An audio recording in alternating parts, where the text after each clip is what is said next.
Hey everyone, welcome to the channel. Today I'm diving into the world of fossil restoration. I've got a step-by-step guide for you on how to restore and prep a trilobite fossil.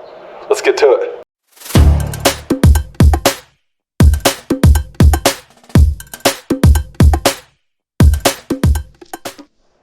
First, let's take a look at our specimen. This is an asophiscus trilobite found in the Cambrian age rocks of Utah.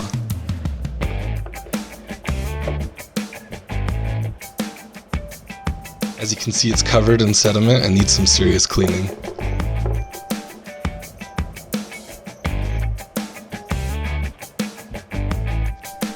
Before we begin, here's a quick rundown of the tools I'm going to be using today.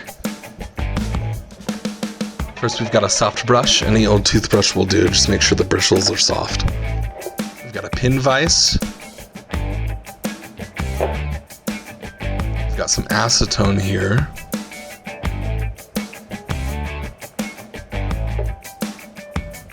A little cup of water. A jeweler's loupe or any magnifying glass will help you. Steel wire brush, flathead screwdrivers, floating rock, some glues in case it breaks, got goggles and gloves, and a Dremel for polishing. I like these just basic utility gloves. You can find them at Ace Hardware or any Home Depot for super cheap. Alright, we're going to start with the soft bristled brush here to gently remove loose dirt and debris from the fossil surface. This helps us see the areas that need more detailed work. So here I'm doing the imprint side. This one's pretty easy. We like keeping that one rough. It makes for a cool effect, showing the finished product versus the non-finished one. We're just going to do circular motions. Keep it simple. It's kind of hard to keep it still while holding the camera with one hand. Okay, we're going to use acetone for any stubborn dirt.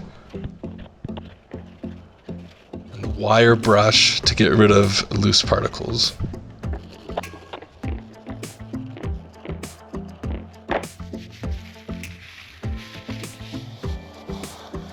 Wipe off some of the excess acetone and water.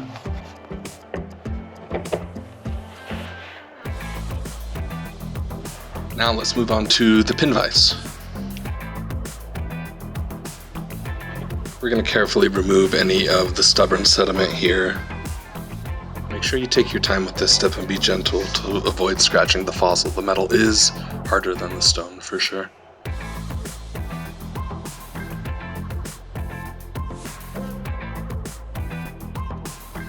It's very meticulous, but you can see just little flakes are coming off. Don't be afraid to take your time. This is what paleontology is. We've got to be slow, methodical. Just do it the right way.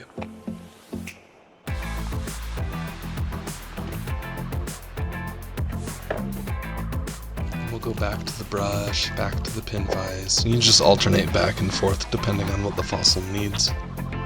Now we're going to use the loupe, or if you've got a magnifying glass to inspect your work, go ahead and do that. We're looking for any remaining debris, and we're going to carefully clean those areas with the brush and pin vise. Come check it again, and you just want to make sure everything looks good. For some of the thick and sturdier trilobites I dig up, I like using a Dremel on it to polish it and kind of give it a finished look. I know some people like using a brass brush, and it kind of makes it look like it's pyrite, gives it a gold patina, kind of cool, but I just like using the regular brush and let the natural colors come out.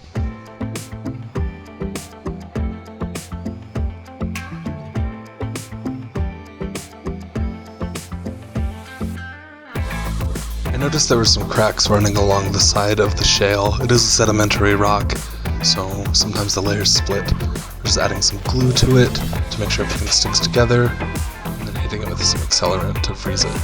After all that careful preparation, here's the final result. Restoring fossils is a meticulous but rewarding process. Each step helps reveal more of the fossil's intricate details and connects us to a piece of Earth's ancient history. Hey, thanks for watching. I've got a buyer lined up for this guy already, but if you want to get your hands on your own trilobite, I've got lots of great specimens on my shop right now. I'll put the link below.